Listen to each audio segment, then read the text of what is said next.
तमाम देखने और सुनने वालों को अस्सलाम वालेकुम। प्यारे मुसलमान भाइयों और बहनों, मैं उम्मीद करता हूं कि आप सब खैरियत से होंगे। आज हमारे वीडियो का मौजू इंतहाई अहम खूबसूरत है, जिसमें हम बात करेंगे कि जब हजरत मोहम्मद मुस्तफ़ा सल्लल्लाहु अलैहि वसल्लम इस दुनिया में तशरीफ लाए। ये रात कायनात की सबसे हसीन रात थी। फिजाओं में सुकून उतर आया था। आसमान के सितारे खुशी से जगमगा रहे थे।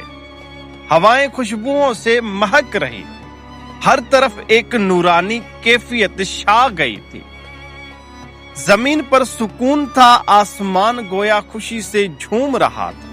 ये वो लम्हा था जिसका इंतजार सदियों से हो रहा था। हजरत आमिना फरमाती हैं कि जब मैंने अपने लख्त जिगर को जन्म दिया तो मेरे कमरे में ऐसा नूर फैला कि हर तरफ रोशनी ही रोशनी हो गई। ये नूर सिर्फ कमरे तक महदूद ना रहा, ये बढ़ता गया, फैलता गया, यहाँ तक कि मैंने शाम के महलात को अपनी आंखों से रोशन देखा। ये अल्लाह की रहमत थी जो पूरी कायनात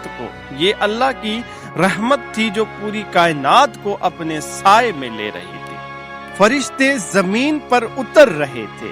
आसमान से नूरी काफले खुशियों के नगमे सुना रहे थे। ये ऐलान था कि वो हस्ती दुनिया में तशरीफ ला चुकी है, जो रहमतुल आलमीन, जो जहालत को मिटाने वाली है, जो अंधेरों को खत्म करने वाली है।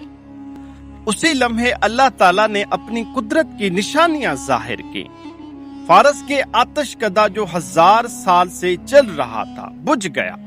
किसरा के अजीम महल के कंगरे गिर गए। ये ऐलान था कि जुल्म और सितम का दौर खत्म होने वाला है और अदल, इंसाफ और हिदायत का दौर आ चुका है।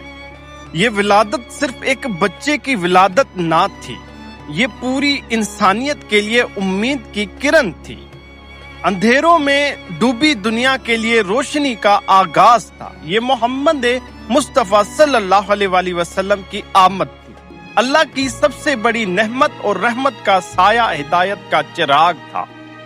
ये रात हमेशा याद रखी जाएगी, क्योंकि ये वो रात थी जब जमीन और आसमान खुशी से झूम उठे, जब नूर फैल गया और जब मोहम्मद मुस्तफ़ा सल्लल्लाहु अलैहि वसल्लम इस दुनिया में तशरीफ लाए।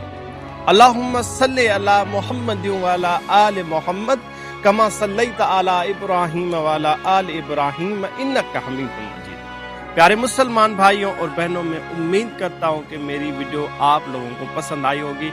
अगर पसंद आई हो तो लाइक जरूर कीजिएगा।